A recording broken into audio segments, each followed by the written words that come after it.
សួស្តីអ្នកនរគ្នាអញ្ចឹងនៅក្នុងវីដេអូមួយនេះគឺខ្ញុំនឹងមកចែករំលែកក៏ដូចជាបង្ហាញទៅអ្នកនរគ្នាចំពោះការទស្សនា YouTube ដោយពុំមានពាណិជ្ជកម្មអញ្ចឹងចំពោះវីដេអូមួយនេះគឺខ្ញុំនិយាយចំពោះតែនៅលើការប្រើប្រាស់នៅលើ Google Chrome ដែលអ្នកនរគ្នាអាចប្រើតាមរយៈ laptop ឬក៏ desktop ហ្នឹងហើយអញ្ចឹងគឺវាមិនសំដៅទៅដល់ការប្រើប្រាស់នៅលើទូរស័ព្ទដៃទេអញ្ចឹងនៅពេលដែលយើងចូលមកដល់ប្រកាសណាស់ថាវានឹងមានពាណិជ្ជកម្មនៅតាមវីដេអូនីមួយៗអញ្ចឹងណាយើងទៅខ្ញុំសាក play វីដេអូនេះមួយចា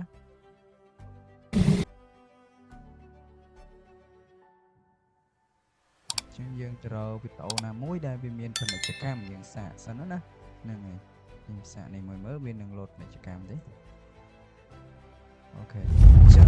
នេះវីដេអូនេះគឺវាមានពាណិជ្ជកម្មអញ្ចឹងដើម្បីឲ្យអ្នកទាំងគ្នាទស្សនា YouTube នៅលើ Google Chrome ដោយពុំមានពាណិជ្ជកម្ម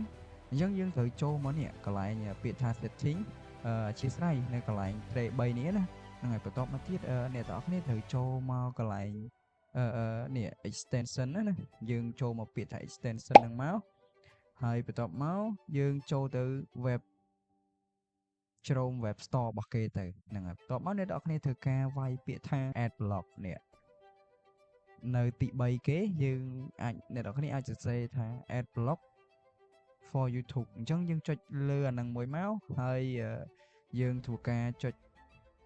Add with to Chrome របស់យើងណាហ្នឹងហើយអញ្ចឹងយើងចុច Add extension ហ្នឹងហើយអូខេបន្ទាប់ពីយើងចុច Add ហើយវានឹង download បែបនេះហ្នឹងហើយអញ្ចឹងនេះវារួចរាល់ណាអ្នកនរគ្នាអញ្ចឹងយើងចុចបើកកន្លែងនេះ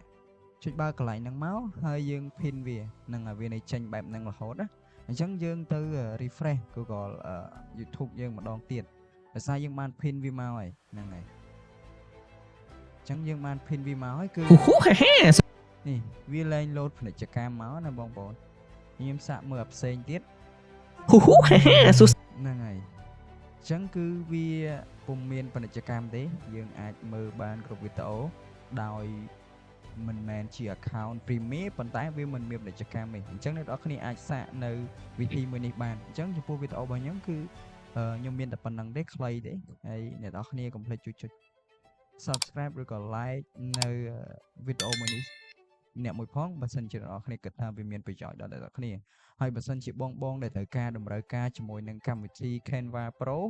ក៏អាចទាក់ទងមកខ្ញុំបានតាមរយៈ link Telegram របស់ខ្ញុំដែលខ្ញុំមានដាក់នៅខាងក្រោម profile របស់ខ្ញុំហ្នឹង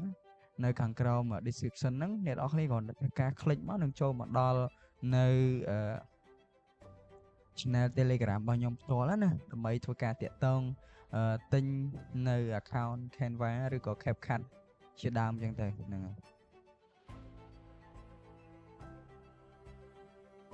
ហើយនេះគឺជា channel Telegram របស់ខ្ញុំអញ្ចឹងបងអាចធ្វើការស្នើឬក៏ធ្វើការតាក់ទងមកខ្ញុំបានហើយចំពោះតម្លៃនេះគឺ